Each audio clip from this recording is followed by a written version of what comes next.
I want to bring up to speed on important talks in Saudi Arabia. The headline in the Financial Times is U.S. and Russia agree to lay the groundwork for ending the Ukraine war.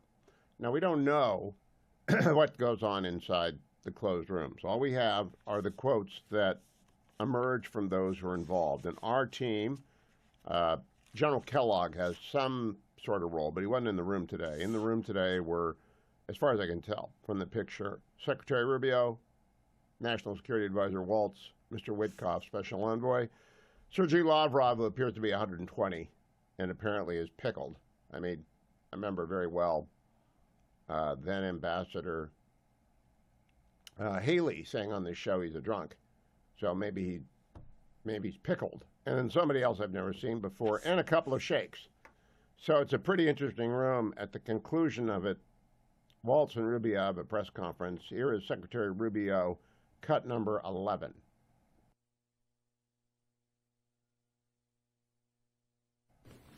The Ukrainians and the Europeans have suggested they feel very sidelined about how the process has played out so far. How do you intend to address their concerns, and will they be incorporated in future meetings in a multilateral way? Well, the comment I would have on that is that for 3.5 years while this conflict has raged, or 3 years while it's raged, no one else has been able to bring something together like what we saw today, because Donald Trump is the only leader in the world that can. So no one is being sidelined here. But President Trump is in a position that he campaigned on to initiate a process that could bring about an end to this conflict. And from that could emerge some very positive things for the United States, for Europe, for Ukraine, for the world. But first it begins by the end of this conflict. And so the only thing President Trump's trying to do is bring about peace. It's what he campaigned on. It's something the world should be thanking President Trump for doing. He's been able to achieve what for 2.5, 3 years no one else has been able to achieve, which is to begin this process, a serious process. Obviously, a lot of work remains before we have a result, but President Trump's the only one that can do it. Ambassador Waltz added this, cut number 8. Look, it's common sense. If you're going to bring both sides together, you have to talk to both sides.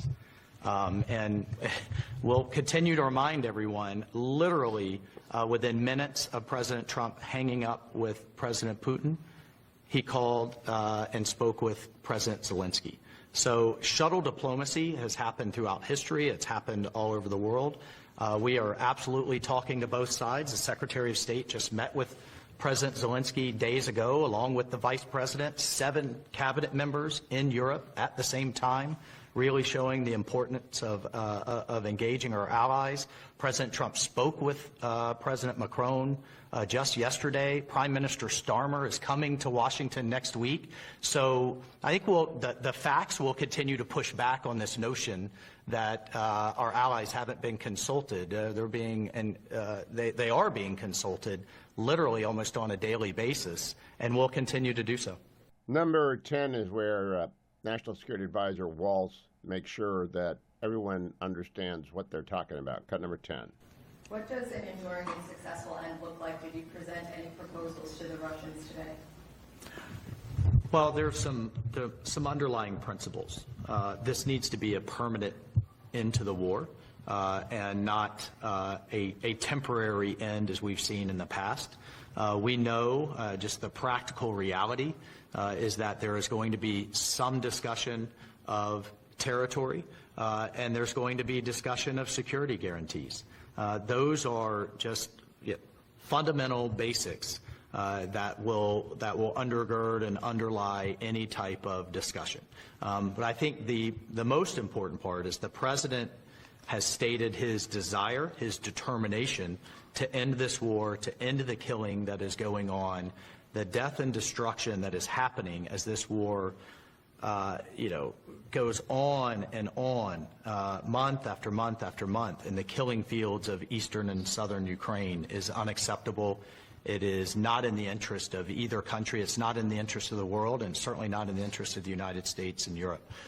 So all of those things will drive the negotiations going forward. And as you can see, President Trump is determined to move very quickly.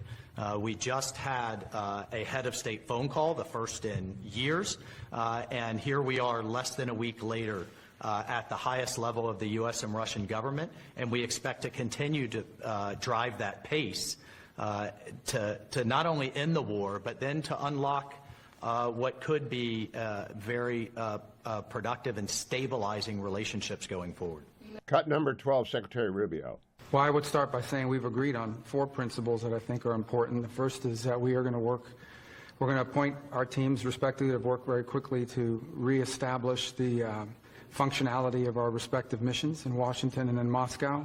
For us to be able to continue to move down this road, we need to have diplomatic facilities that are operating and functioning normally. The second point is that we're going to appoint a high-level team from our end to help negotiate and work through the end of the conflict in Ukraine in a way that's enduring and acceptable to all the parties engaged. That is a good start. One more cut from National Security Advisor Walls, cut number 9.